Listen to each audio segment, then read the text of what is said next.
If we turn our backs and spit in his face, is God still gonna bless the USA? Greetings, Patriots. I'm Perry Green, and this is God in America. Today, our podcast is Taxing Situations. Do you remember when you started working and discovered withholding tax? Were you shocked at the substantial amount of money you lost each pay period? When I started, my employers took about 20% of my check for the government. Today, it's higher. We soothed our disappointment with a patriotic, well, we're doing our part for America. Hopefully, President Trump will end the IRS and our questionable taxation. Americans deal with more than the IRS every year. Our country has tax upon tax. We pay sales, property, income, and vehicle registration taxes. And we must buy licenses for everything listed among our unalienable rights. These fees are simply another form of taxation. Christians piously quote Jesus and Paul to justify our tax payments. If the Son of God and an inspired apostle say we must comply even if we don't like it, we have to. Listen to these two quotes. Tell us then what you think. Is it lawful to pay taxes to Caesar or not? But Jesus, aware of their malice, said, Why put me to the test, you hypocrites? Show me the coin for the tax. And they brought him a denarius. And Jesus said to them, Whose likeness and inscription is this? They said, Caesar's. Then he said to them, Therefore render to Caesar the things that are Caesar's, and to God the things that are God's. Then there's this one. For because of this you also pay taxes, for the authorities are ministers of God, attending to this very thing. Pay to all what is owed to them, taxes to whom taxes are owed, revenue to whom revenue is owed, respect to whom respect is owed, honor to whom honor is owed. Let me give you another Jesus quote on taxes. See if you catch the broad implications when he discusses the mandatory temple tax with Peter. When they came to Capernaum, the collectors of the 2 drachma tax went up to Peter and said, Does your teacher not pay the tax? He said, Yes. And when he came into the house, Jesus spoke to him first, saying, What do you think, Simon? From whom do kings of the earth take toll or tax? From their sons or from others? And when he said, From others, Jesus said to him, Then the sons are free. However, not to give offense to them, go to the sea and cast a hook, and take the first fish that comes up. And when you open its mouth, you will find a shekel. Take that and give it to them for me and for yourself. The Jews were obligated to pay taxes to Rome because they were not Romans. They were the others who had to pay off the empire or suffer.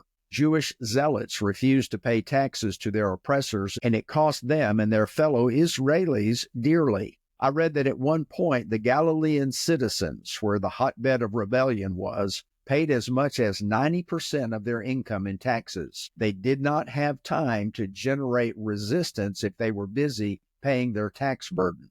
Paying Roman tribute meant that the people were slaves to Caesar. The Roman Empire needed enormous financial income to keep feeding its expanding government. As the empire grew, it required more oversight and more prominent military presence to oversee its subjects. I heard Alan Keyes give a profound presentation at a meeting in Oklahoma City a few years ago. He made the point that taxation is a form of slavery. Until that time, I had not really thought about taxes in that way. I felt it was the citizens' duty to pay their fair share of the national and state expenses. But Keyes was correct. We're discovering through the Department of Government Efficiency investigations that Americans have been paying more than our share. We've been robbed and enslaved by corrupt officials who are laundering our tax dollars to pad their own pockets. Many, but not all, of our elected officials oppress us by using the IRS as a weapon to force our compliance with their tax laws. Here's an interesting thought. If the children of America are not obligated to pay taxes, according to Jesus, how do we fund our country? Under President Woodrow Wilson, the 16th Amendment was passed by Congress on July the 2nd, 1909, and ratified February the 3rd, 1913. It modified Article 1, Section 9 of the Constitution. This amendment reads, "The Congress shall have power to lay and collect taxes on incomes from whatever source derived without apportionment among the several states, and without regard to any census or enumeration. Until this point, we funded our government through tariffs, not taxes.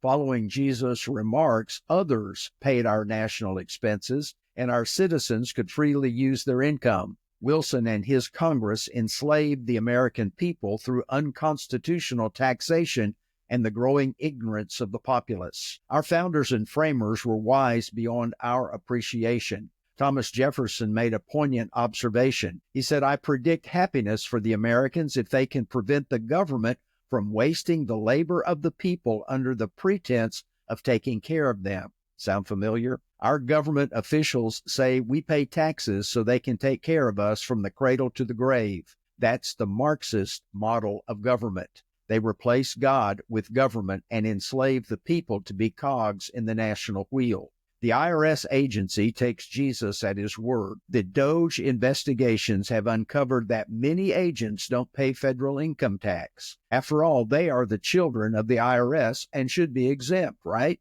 Many elected officials are squawking over the idea that we can remove our taxes and pay our national expenses through President Trump's proposed tariffs. One reason is that it would reduce the size of the government and its ability to hide its immoral money laundering.